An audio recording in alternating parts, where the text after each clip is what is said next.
Yeah, I was just basically looking up the definition of difficulty just to get us started off here, because you know me, I'm a big definition guy. Yeah, you know, of course, like of course. when I was in high school, I took debate and stuff because I like, you know, I like defining our terms so that way we could actually have a conversation about things properly.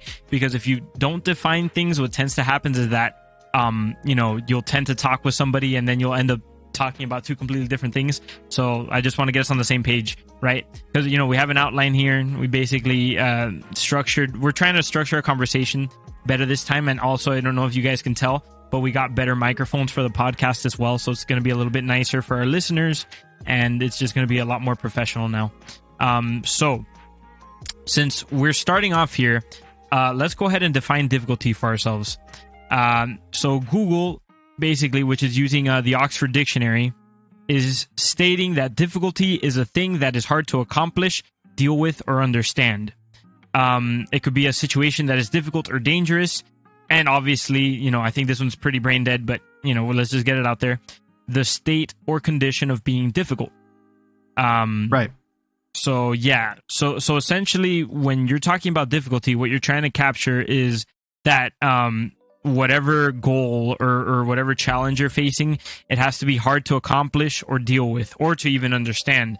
So perhaps one way that a video game could challenge you is by trying to see what limits your understandings are of the game, essentially, which can be pretty interesting. Right. And anything you want to add to that? Yeah, this is also going to be a topic that's very controversial, I guess. Hey, what's up, Limes? Thanks for showing up today. So you're going to see that a lot of people around the community are very how do I put it? They're very, how would you put it, Mike? How would you put people in the community in regards to difficulty? Well, what community specifically? Well, just talking about, like, in general, the gaming community. Are you talking about? Okay, so you're saying about gamers, right? Hello. Well, hey there, Beat Mode. Yeah, like I'm trying to find a word for, like, how to put the community when they get a little, I guess I want to say sentimental or emotional. There you go, emotional about, you know, games that are too difficult. So we're gonna see people. I mean, the point of the controversial topic today is, you know, like, when people find something too hard and they're like, oh, this game's glitched or it's broken or it's not balanced, this and that. It's like, we're gonna try and find out what, in our opinion, is considered good, fun, challenging difficulty, and what's just like, hey, you know, maybe this needs to be fixed. This goes too far, you know? Yeah. So, well, where you told me, so the thing about gaming, the gaming community, I guess I could say what the average gamer might, the sentiment that average gamers have towards difficulty, but I don't want to speak for the whole gaming community, because there's people that games for different reasons. Yeah, like, it's our opinion. So it's our opinion for today. So I mean, we're gonna talk about it. Like I said, we even picked games that are, in our opinion, what it is, and it doesn't reflect all the games in the modern, you know, today. We're gonna talk about games that we would have. We're gonna talk about games that we've played, at least. You know, there's games that are going to be here that you might not have played because they came out way back in the early 2000s and you didn't start gaming till 2008 or whatever. But we're gonna share our opinion, and then, you know, we're gonna see how it reflects on the games that come out today and what doesn't. Well, so yeah, what I was saying was that I don't know if I can speak to what all gamers like, but I think the average gamer kind of would want something that's not too easy because they would get bored, but also not frustrating, at least, especially if they're not looking for something that's, you know, completely testing their limits in gaming. So for the most part, they'd want something that maybe provides a challenge, but that ultimately maybe after 1, 2, or 3 tries will let them go ahead and get through. Now, that's the average gamer, but you also have to keep in mind that there's gamers that would actually want something that you know, is just impossible to beat, almost, unless, you know, they have that really tests your limits, pretty much. And maybe that would be made more incentivized if there was actually a good reward for doing that as well. Yeah, and to go off of what Emerald just said, and okay, and so when we're reading something from someone that says in the chat from now on, let's actually introduce it so it's better to listen to. Oh yeah, that's what I'm trying to introduce them. Yeah, but say it more like, I would say it like this anyways. So Emerald on the Twitch chat over here asked, I like when games are difficult, or he stated, I like when games are difficult, but not too freaking difficult to the point where I don't even want to try it. Right. So, yeah. Actually, that's a good idea. Why don't you guys in the chat let us know what you guys think about it? I don't think Splash finished that opinion there. Yeah. But anyways, just to point off, it's like we're gonna try and find the balance, or try to understand what makes a game difficult and fun while it's challenging, and then what's just straight up like, oh my god, I'm gonna throw this controller at the wall and break it. Because I know there's people out there that like have zero patience, and like, you know, just off of playing Dark Souls, they instantly throw their PS4. And I'm not naming people here, but I know someone personally who did that.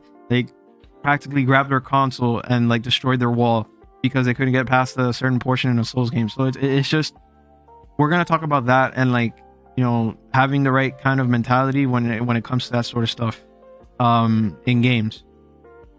So yeah, so some of the topics we're going to be exploring today would include should challenges ever be made easier? You know, what kind of players seek a challenge, what level of challenge they're kind of seeking, and what should you get out of playing something that's very difficult as well. Yeah, so O Rivero here says that From Software games seem to have the best balance of difficulty for him, and actually I agree with him too, which is why at the end of our hopefully the show, we're gonna talk about the Souls series, because I personally believe that they're one of the best balanced experiences when it comes to having challenge in a game. And I believe that off of that, many developers should try and base their game experience from that formula, not necessarily to follow it like, you know, copy pasta type of deal, because there are other Souls games out there that do copy the formula. But I want to say, like, you know, try and inspire that within their game. You know, I want to feel inspired when I play a shooter or a slasher or an RPG, that I'm using my toolkit and what I've learned from the game to do better. I don't want to feel like I'm forced to use a certain type of tool because it's the only way to beat the game.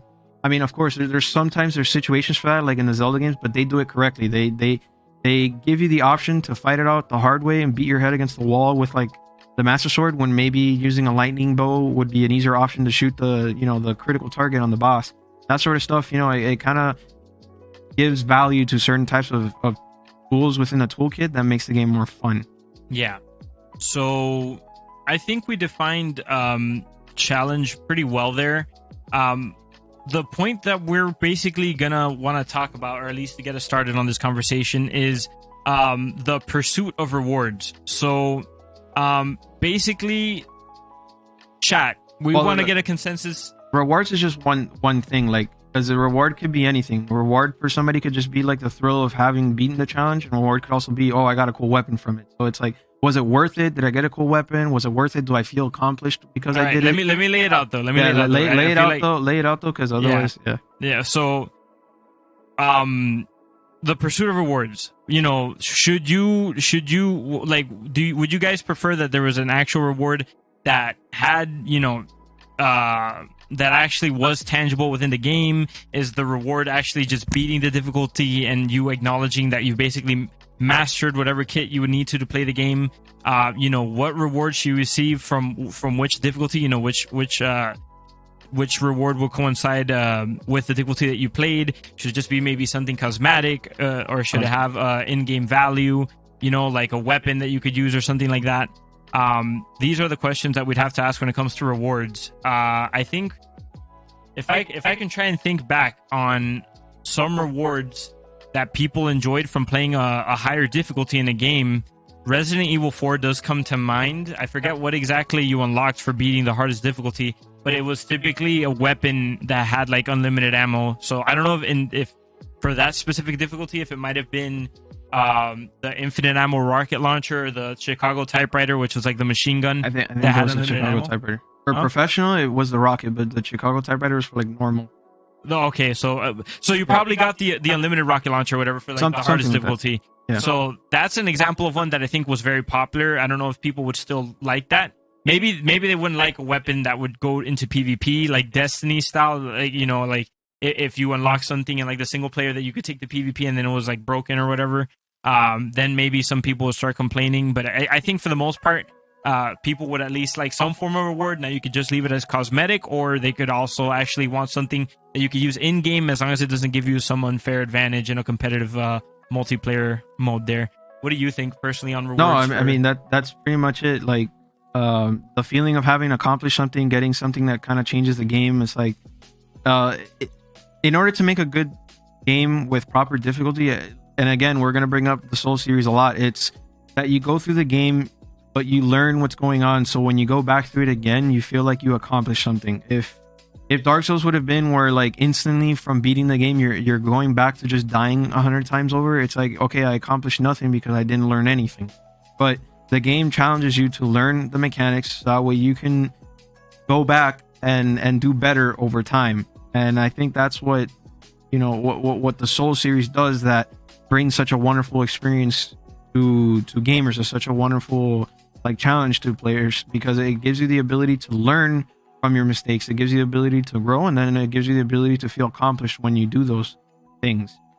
So and then that brings us to the next topic, which would be a steep learning curve. There's